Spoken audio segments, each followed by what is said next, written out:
Assalamualaikum warahmatullahi wabarakatuh. Nama saya Muhammad Taufik Hidayat.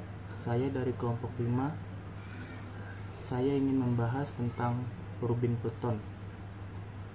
Turbin Pelton merupakan pengembangan dari turbin impuls yang ditemukan oleh S.N. Knight tahun 1872 dan N.G. Colonna tahun 1873 dengan pasang mangkok-mangkok pada roda turbin.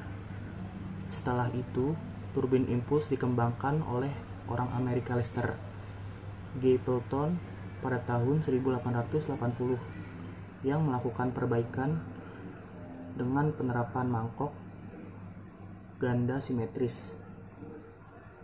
Punggung membagi jet menjadi dua paruh yang sama yang dibalikan menyamping. Jenis turbin ini memiliki satu atau beberapa jet penyemprot air untuk memutar piringan. Tidak seperti turbin jenis reaksi, turbin ini tidak memerlukan tabung diffuser. Ketinggian airhead sama dengan 200 sampai dengan 2000 meter. Debit air sama dengan 4 sampai dengan 15 meter kubik per second.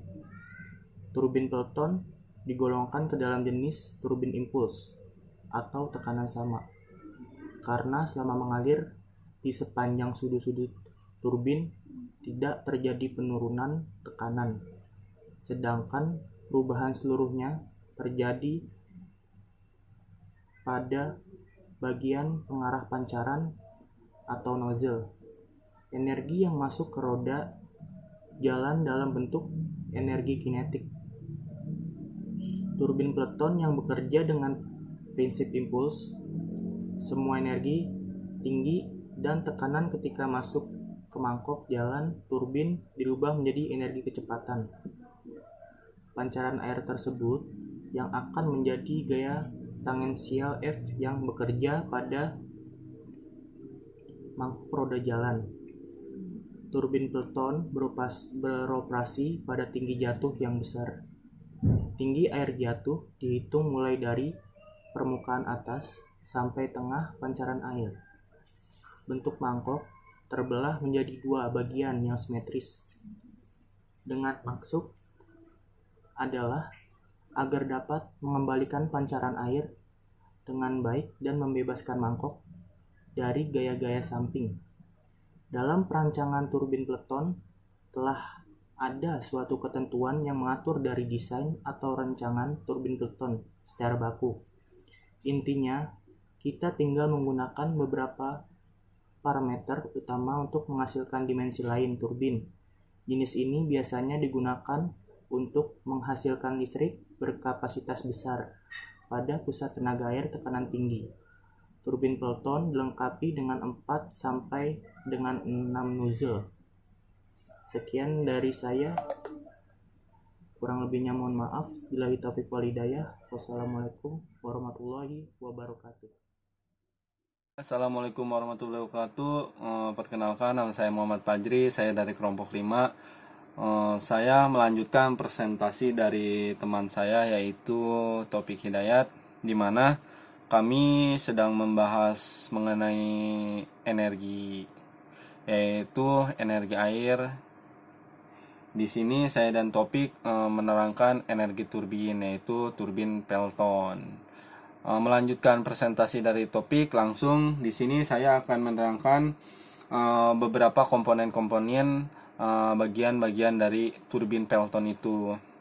Yaitu turbin Pelton memiliki beberapa bagian komponen, yang diantaranya lain yaitu ada pipa nozzle. Pipa nozzle itu yaitu seperti pipa yang menyemprotkan air, itu namanya pipa nozzle. Yang kedua ada sudut turbin. Sudut turbin itu seperti mangkok yang berputar yang disemprotkan air oleh si pipa nozzle, itu namanya sudut turbin. Yang ketiga ada kotak penutup. Kotak penutup itu yang menutup mangkok, yang menutup tadi mangkok yang berputar, itu namanya kotak penutup, fungsinya untuk menutupi sudut turbin itu. Terus ada governor untuk, jadi governor itu fungsinya untuk mengatur kekencangan air yang disemprotkan ke nozzle jadi dikontrol oleh galvanor, yaitu kencang pelannya air itu yang mengontrol galvanor.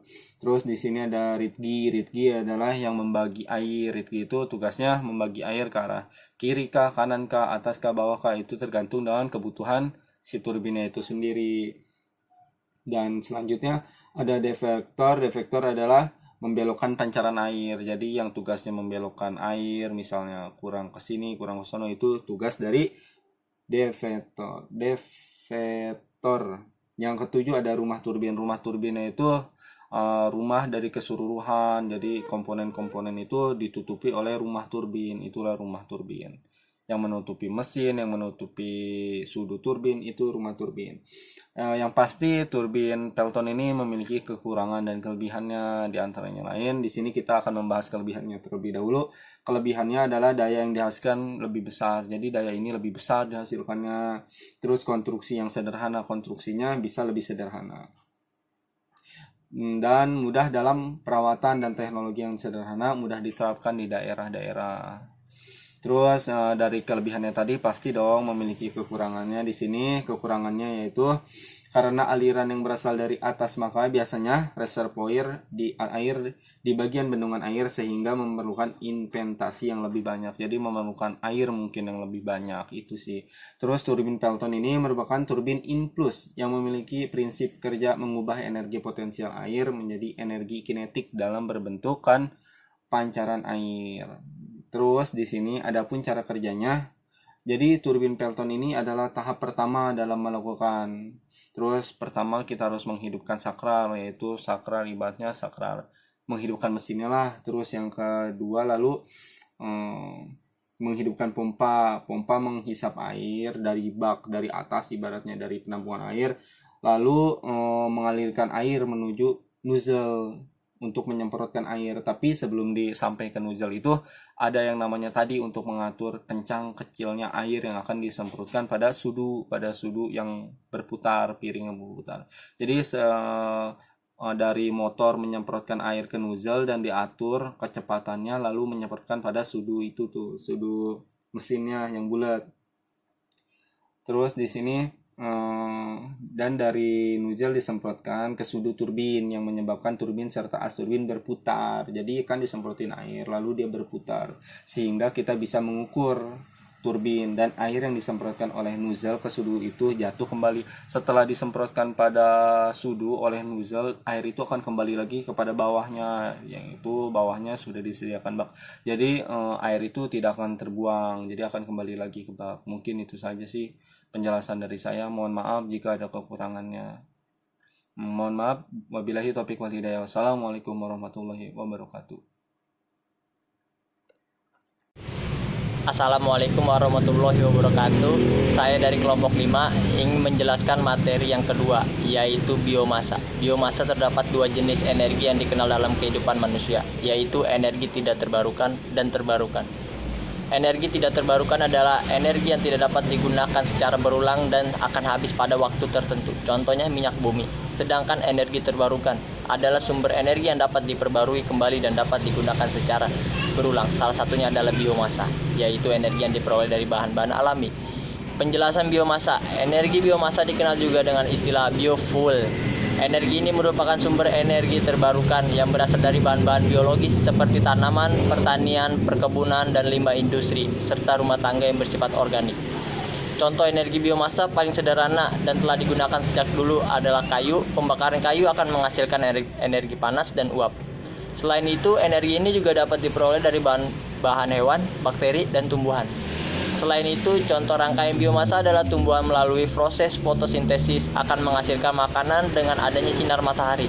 Makanan tersebut kemudian dimakan oleh hewan dan manusia sehingga menghasilkan energi. Prinsip dasar biomasa. Prinsip dasar biomasa, tanaman memperoleh energi dari sinar matahari melalui proses fotosintesis. Proses tersebut didukung oleh air, unsur hara dalam tanah, dan CO2 dari atmosfer. Dari proses fotosintesis, maka tanaman akan tumbuh dan menghasilkan bahan organik pada dan membentuk daun, bunga, dan buah. Ketika biomasa diolah menjadi energi, maka akan melepaskan CO2 ke atmosfer. Siklus tersebut merupakan bagian siklus karbon yang lebih pendek dibanding proses CO2 yang dihasilkan oleh minyak bumi atau gas alam. Oleh karena itu, CO2 yang berasal dari biomasa tidak memiliki dampak bagi kesetimbangan CO2 atmosfer. Hal inilah yang dimanfaatkan sebagai upaya terciptanya energi berkelanjutan. Berdasarkan jenis penyusunan energi alternatif dibedakan menjadi dua jenis, yaitu energi biomasa kering berasal dari limbah kayu, jerami, daun kering, dan lainnya. Energi biomasa basah berasal dari kotoran, ternak, dan sampah-sampah organik rumah tangga. Keunggulan biomasa. Keberadaan energi biomasa jelas membawa keuntungan maupun kelebihan yang dapat dirasakan oleh banyak orang. Berikut ini adalah poin-poin keunggulannya. 1. Biomasa adalah salah satu sumber energi alternatif yang bersumber dari tanaman yang dapat tumbuh kembali apabila dikelola pada jenis lahan yang sama. Yang kedua, biomasa bermanfaat dalam mengurangi impor bahan bakar fosil dan secara langsung membantu meningkatkan kemandirian energi. Yang ketiga, pemanfaatan biomasa yang berasal dari limbah dapat membentuk untuk mengurangi tingkat polusi. Yang keempat, pemanfaatan biomasa dari limbah juga bermanfaat mengubah sampah menjadi sumber energi yang bermanfaat. Yang kelima, penggunaan biomasa merupakan langkah yang lebih ramah terhadap lingkungan daripada menggunakan bahan bakar fosil. Yang keenam, menggunakan biomasa membantu mengurangi emisi rumah kaca, terutama jika tanaman yang tidak secara langsung dibakar. Yang ketujuh, termasuk salah satu sumber energi yang bisa memberikan hasil instan dibanding. Yang ke-8, sumber energi sangat mudah untuk ditemukan di berbagai wilayah. Yang ke-9, pemanfaatan biomasa menjadi energi yang berguna dapat dilakukan adanya teknologi pendukung. Terima kasih. Sekian. Assalamualaikum warahmatullahi wabarakatuh. Nama saya Yuda Raditya dari kelompok 5. Saya ingin melanjutkan pembahasan materi tentang biomasa. Saya akan menjelaskan tentang keunggulan biomasa, contoh energi biomasa, dan cara memperoleh energi biomasa. Yang pertama itu kelemahan biomasa. Meski berstatus sebagai energi terbarukan, bukan berarti tidak memiliki kelemahan. Berikut ini adalah kelemahan dari energi alternatif ini. 1. Sumber biomasa berupa kayu yang digunakan untuk kayu bakar dapat menimbulkan efek perubahan iklim yang lebih buruk dibanding energi fosil. Oleh karena itu, penggunaan kayu sebagai sumber energi sebaiknya berasal dari kayu limbah pabrik dan bukan dari kayu hasil penebangan hutan. 2. Penanaman kayu memerlukan lahan yang luas untuk memenuhi kebutuhan energi. Akibatnya, lahan untuk tanaman pangan akan digantikan oleh tanaman pohon, sehingga timbul ancaman kelaparan. 2. Teknologi untuk mengubah bahan baku energi menjadi energi biomasa saat ini masih belum cukup efisien, serta membutuhkan biaya yang besar. Energi biomasa pada tanaman yang langsung dibakar akan menjadi penyebab polusi dengan tingkatan yang sama dengan bahan bakar fosil. Yang kedua, contoh energi biomasa. Ada beberapa contoh energi biomasa yang mudah ditemukan di sekitar kita karena sumber energi alternatif alam ini merupakan bahan-bahan alami yang dapat terus tumbuh serta berasal dari limbah seperti daun kering, cabang pohon, dan lain-lainnya. Contoh energi biomasa pertama adalah limbah pertanian. Banyak jenis limbah pertanian yang bisa dimanfaatkan menjadi bahan bakar alternatif. Misalnya jerami, ampas tebu, kotoran ternak, dan unggas, serta lainnya. Sisa hasil pertanian ini jika diolah dengan tepat maka dapat menghasilkan energi biomasa yang berkelanjutan. Yang kedua, biogas. Biogas adalah gas yang dihasilkan oleh aktivitas anaerobik atau fermentasi dari bahan-bahan organik termasuk diantaranya kotoran manusia, hewan, limbah domestik atau rumah tangga, sampah biodegradable, atau setiap limbah organik yang biodegradable dalam kondisi anaerobik. Biogas dapat dimanfaatkan sebagai sumber energi alternatif bagi kendaraan. Energi untuk rumah tangga maupun untuk memproduksi listrik serta keperluan industri. Biogas juga dapat diolah kembali menjadi bahan bakar minyak yang lebih spesifik. Yang ketiga, tanaman energi. Mengelola berbagai jenis tanaman energi juga bisa menjadi alternatif yang cukup baik. Misalnya, mengelola atau melakukan fermentasi pada jagung, tanaman rami, dan yang lain-lain sebagainya. Produk yang dihasilkan antara lain butanol, etanol, propanol, dan biodiesel. Yang keempat, kayu. Sumber energi yang paling umum masih berasal dari pembakaran kayu. Akan tetapi ada yang perlu diperhatikan bila menggunakan kayu secara terus-menerus dan tanpa reboisasi, maka akan berakibat pada rusaknya lingkungan. Dalam skala rumah tangga, kayu dapat digunakan untuk memasak. Sedangkan dalam skala yang lebih besar, kayu dapat digunakan sebagai pembangkit listrik tenaga uap. Yang kedua itu cara memperoleh energi biomas. Cara memperoleh energi biomasa. Untuk mendapatkan energi ini diperlukan beberapa tahap atau langkah pengelolaan sebagai berikut. Yang pertama, pembakaran limbah atau sampah organik yang sifatnya kering, yaitu limbah yang berasal dari pembuangan rumah tangga, industri, maupun pertanian. Kedua, fermentasi dari limbah basah yang ada di sekitar, misalnya dari limbah kotoran hewan. Mengubah limbah tanpa menggunakan oksigen akan menghasilkan biogas dan kandungan metana mencapai hingga 60%. Yang ketiga, fermentasi tebu dan jagung untuk menghasilkan alkohol sekaligus ester yang kemudian dapat diolah kembali menjadi bahan bakar tertentu. Assalamualaikum warahmatullahi wabarakatuh. Nama saya Muhammad Hafid Multazam. Saya dari kelompok 5 ingin menjelaskan tentang perancangan dan simulasi turbin Pelton.